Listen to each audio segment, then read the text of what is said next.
दो, फांसी दो, फांसी दो, रेपिस्ट को फांसी दो, फांसी दो, फांसी दो, रेपिस्ट को फांसी दो। We want justice, we want justice, we want justice, we want justice, we want। आप याद रखूंगा। मेरी बेटी बड़े होकर डॉक्टर बनेगी और समाज की सेवा करेगी।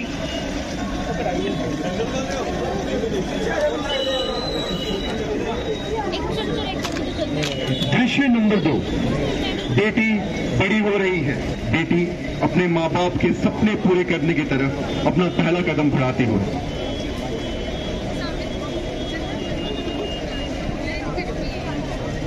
पापा पापा मेरा रिजल्ट आ गया। कैसा रहा? क्या कैसा रहा रिजल्ट बताओ ना। मेरी MBBS में सिलेक्शन हो गई है। अब मैं डॉक्टर बन पाऊंगी, समाज की सेवा कर पाऊंगी। मेरी बेटी ने मेरा नाम आखिरकार रोशन कर ही दिया। मेरी बेटी भी आज डॉक्टर बनेगी, समाज की सेवा करेगी। बेटी डॉक्टर बन गई। डॉक्टर के साथ साथ उसके ऊपर आई बहुत सारी रिस्पॉन्सिबिलिटीज। आज वही डॉक्टर कैसे हर दिन पेशेंट्स के दुर्व्यवहार को झेलती है और कैसे अनेक समस्याओं का सामना करती है।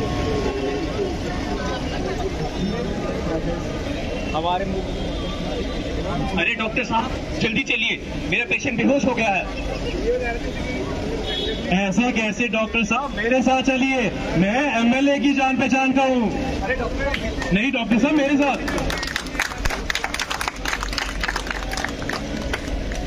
ये सब झेल के जब वो कुछ समय आराम करने को, कुछ खाने को कैंटीन बैठती है, वहां भी अपनी कॉलेज, अपनी कैंटीन में बैठकर भी वो इस दुनिया के दरिंदों से सेफ नहीं है। डॉक्टर साहब हमारे दिल का भी इलाज कर दो। अरे डॉक्टर साहब हमारे दिल की भी जांच कर दो। ये सब झेल के भी डॉक्टर हर दिन, हर हफ्ते अपने 36 घंटे की ड्यूटी पूरी करती है।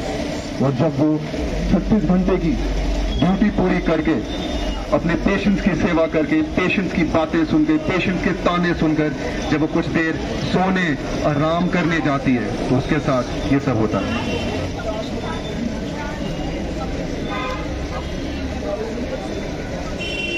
मेरी ड्यूटी अब पूरी हुई, सोच रही हूँ थोड़ा आराम कर लेती हूँ। आखिर मिल ही गई अकेले।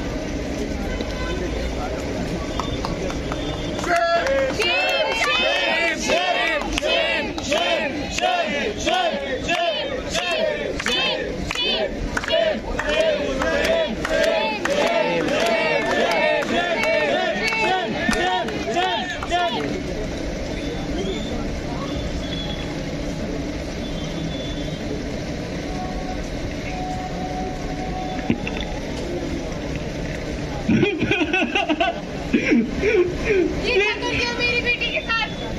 कौन देगा इसको इंसाफ?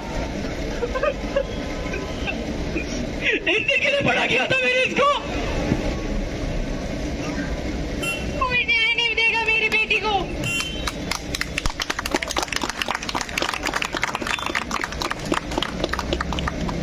क्या आप में से कोई खड़ा हो पाएगा मेरे साथ? क्या मेरे माँ बाप को मेरी उनकी बेटी वापस मिल पाएगी? है जवाब किसी के पास? है जवाब? ये हिंसा, ये अपराध जिसकी इस समाज में भी कोई जगह नहीं होनी चाहिए, आज वो हमारे अस्पताल, हमारे कॉलेजेस तक आ पहुंचा। अगर हम अब चुप रहे, देश में इस नारी का, एक डॉक्टर का कभी भी सुरक्षित महसूस कर पाना नामुमकिन है। हमारा नमस्कार। कहते हैं कि डॉक्टर भगवान का रूप होते हैं और उन्हीं भगवान के साथ हमारे देश में कैसा व्यवहार किया जाता है, आइए देखते हैं। तो कहानी शुरू होती है जब मिस्टर सिंघानिया, एक बहुत अमीर आदमी, अपने बेटे की हर एक ख्वाहिश को पूरा करना अपना गुरूर समझते हैं। गुड मॉर्निंग मेरे बेटे, हैप्पी बर्थडे। आज मेरा बेटा 17 साल का हो गया। बोल बेटा तुझे क्या चाहिए आज?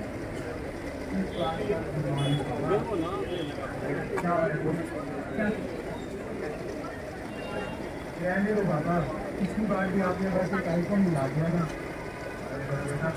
क्या चाहिए तेरा पापा शॉम को बोलेगा वो लेकर ठीक है पापा इस बार इनको मेरे घर पे चाहिए एक स्पोर्ट्स कार मुझे पता है मुझे स्पोर्ट्स कार चाहिए ले लो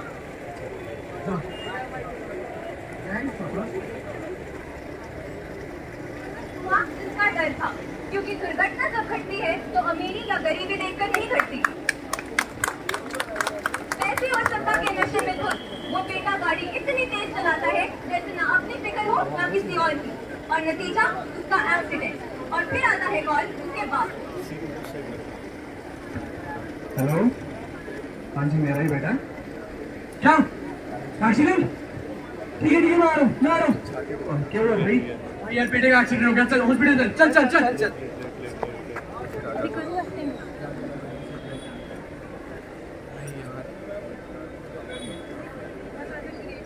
डॉक्टर क्या हुआ मेरे बेटे को क्या हुआ आप प्लीज पहले बाहर जाइए बहुत क्रिटिकल डॉक्टर मेरे बेटे को बचा लो जो आप बोलोगे मैं आपको मुंह मांगी कर दूंगा मेरे बेटे को बचा लो करे आप प्लीज बाहर जाइए डॉक्टर प्लीज मेरे बेटे को कुछ नहीं होना चाहिए 2 मिनट डॉक्टर साहब देख रहे हैं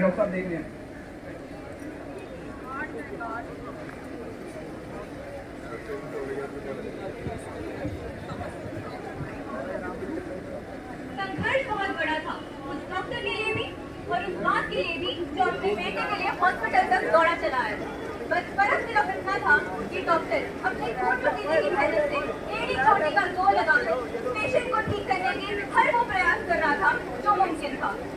पर कहते हैं ना जाने वाले को तो भगवान भी नहीं रोक पाता, और उस बेटे की मौत हो गई।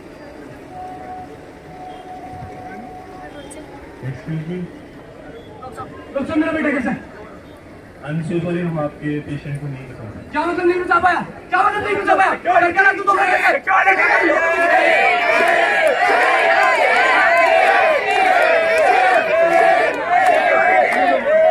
Security!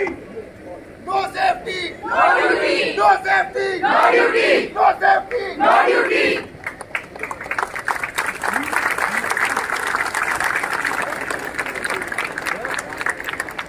इंसान एक ऐसा प्राणी है ना, जब तक उसे उम्मीद थी कि उसका पेशेंट ठीक हो सकता है, उसने डॉक्टर के आगे गिड़गिड़ाया, उसने रिक्वेस्ट की एंड व्हाट नॉट। वो हर कोशिश की कि डॉक्टर उसका पेशेंट ठीक कर दे। पर अनफॉर्चुनेटली जैसे ही वो पेशेंट की मौत हो गई तो वो लोग गुंडागर्दी पर उतर आए, डॉक्टर के साथ ही मारपीट करना शुरू कर दी। क्या हमें हमारा समाज ये सिखाता है? जिन हाथों ने जानों को ठीक करने की, जान बचाने की कस्में खाई हो, उन्हीं हाथों को जख्मी करना, क्या ये कोई सही बात है? हमें डॉक्टर की इज्जत करनी चाहिए क्योंकि वो हमारे दुश्मन नहीं, हमारे लिए संघर्ष करने वाले योद्धा हैं। Thank you.